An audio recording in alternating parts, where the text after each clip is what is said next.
আমরা আজকে সমাজের বুকে ভালো কাজ ছড়িয়ে পড়ুক, অনেকেই নামধারী মুসলমান, মূলত তারা মুনাফিক, নিজেকে এরকম মুসলমানের সাইনবোর্ড দিয়েছে, কিন্তু তারা আসলে বাস্তবিক আকারে কি নয়, মুসলমান নয়, এরা হলো মুনাফিক। ভালো কাজ ছড়িয়ে পড়ুক এটা তারা চায় না, এরকম ভালো কাজ পুরো পৃথিবী জুড়ে হোক এটা তারা চায় না। কিভাবে খারাপ কাজ ছড়িয়ে পড়ে এই চিন্তায় তারা মগ্ন থাকে। এই টাইপের যে সকল ব্যক্তি থাকবে তারা কখনোই মুমিন হতে পারবে না, তারা মুনাফিক হয়ে যাবে। বর্তমান সময়ে এরকম আউল বাউল ফাউল গোষ্ঠী আছে কিনা? এই আউল বাউল ফাউল গোষ্ঠী যারা রয়েছেন, এই সকল ব্যক্তিবর্গের কর্মধারা কি? তাদের একমাত্র কর্মধারা হলো কিভাবে মানুষদেরকে এই বাউলের ফাউল গান শুনিয়ে মানুষদেরকে আল্লাহ তাআলা থেকে দূরে রেখে কিভাবে শয়তানের দিকে নিয়ে যাওয়া যায়। এই জন্য দুইটা দল হবে, একটা হলো হিজবুল্লাহ আল্লাহর দল, আর একটা হলো হিজবুশ শাইতান শয়তানের দল। আমরা কোন দলে যেতে চাই বলেন তো? আল্লাহর দলে আমরা যেতে চাই।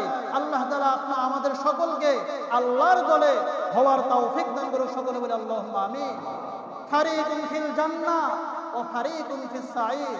একটা দল জান্নাতে প্রবেশ করবে আর একটা দল কোথায় প্রবেশ করবে? জাহান্নামে। আল্লাহ তাআলা যেন আমাদেরকে জান্নাতি দলে হওয়ার তৌফিক দান করে। গত জুমায় আমি ঘটনা বলেছিলাম, নজর ইবনে হারিস কোরআন থেকে বিরত রাখার জন্য বিদেশের মাটি থেকে কি করে নিয়ে এসেছেন?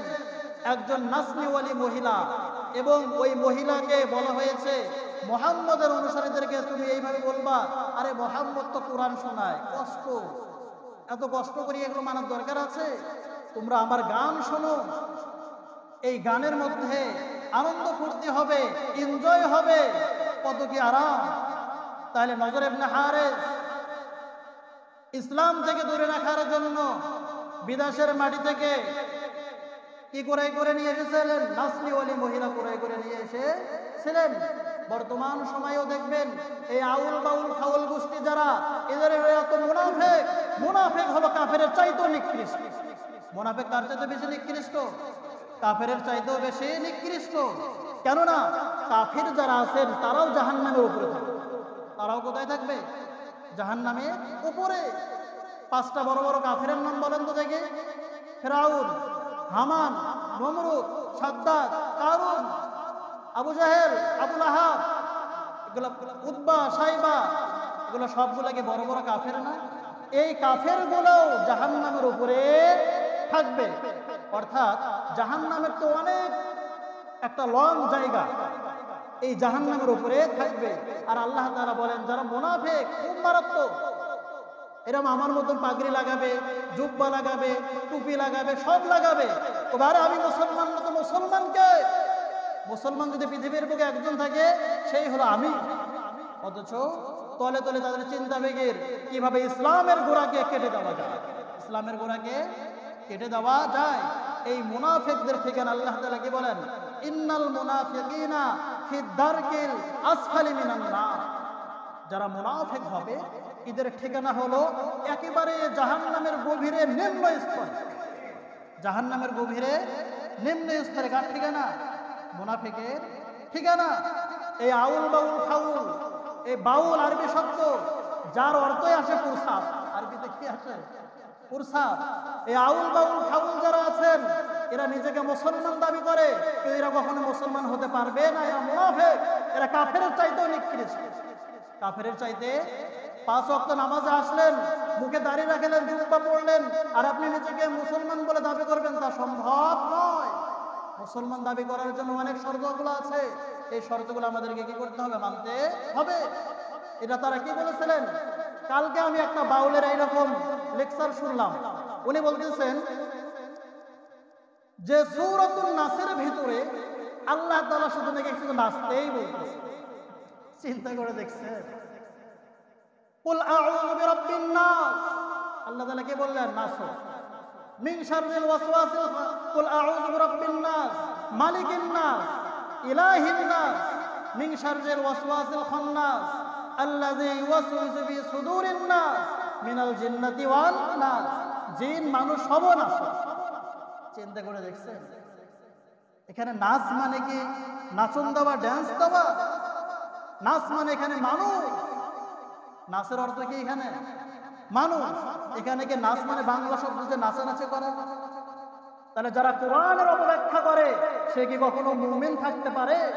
সে কাফের, সে মুনাফিক। অথচ আল্লাহ তাআলা কি বলেছেন? মান ফাসসারাল কুরআনা বিরাইহি মাকআদাহু মিনান নার। যে ব্যক্তি মন গড়া মতন তাফসীর করবে, মন গড়া মতো ব্যাখ্যা করবে, সেজন্য তার ঠিকানা জাহান্নাম বানিয়ে নেবেন। বলেন নাউযুবিল্লাহি মিন যালিক। এই জন্য যেমন ভণ্ড পীর মাজারিরা কি বলে জানেন?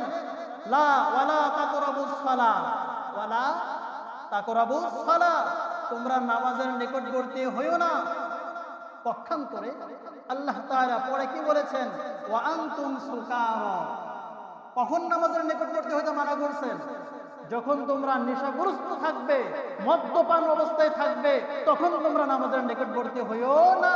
এখন ওইটা জিনিসটাকে কেটে দিয়ে লা তাকরাবুস সালাহ, তোমরা নামাজের নিকটবর্তী হইও। চিন্তা করে দেখছেন? নাউযুবিল্লাহি মিন যালিক।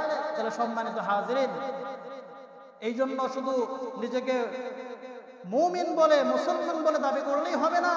এই আউল বাউল ফাউলের পক্ষে যারা নেবে তারাও মুনাফিক, তারা কখনো মুমিন থাকতে পারবে না। আজকে এরকম দেখা যাচ্ছে আউল বাউলের পক্ষ নিয়ে আমাদেরকে বলা হচ্ছে, যে সকল হুজুররা, যে সকল মৌলবীরা, যে সকল আলেম মুফতিরা আউল বাউলদের বিপক্ষে চলে গিয়েছেন, আউল বাউলদের তাদের উপর এরকম সংঘাত করেছেন, তাদেরকে আহত করেছেন, আমরা নাকি ধর্মান্ধ, আমরা নাকি ধর্ম সম্পর্কে বুঝি না, তারা এটাকে সাপোর্ট করে না। এরকম বর্তমান যে আউল বাউল যিনি আছেন, নাম কেউ না, যাকে গ্রেফতার করা হয়েছে, আবুল সরকার, উনি বলছেন যে আল্লাহ কি বলে, আল্লাহর কথাটা আমি দোয়া মতো খুঁজে পাই না। নাউজুবিল্লাহ বলবেন না? এই কথা বললে ঈমান থাকবে? ও যতই এখন আমাদের মতন মসজিদে আসুক না কেন, আর মাঠের মধ্যে আসুক না কেন, আর জানাজায় অংশগ্রহণ করুক না কেন, ওর তো ঈমানেই নাই, ঈমানে। এই জন্য সম্মানিত হাজিরিন, মুনাফিক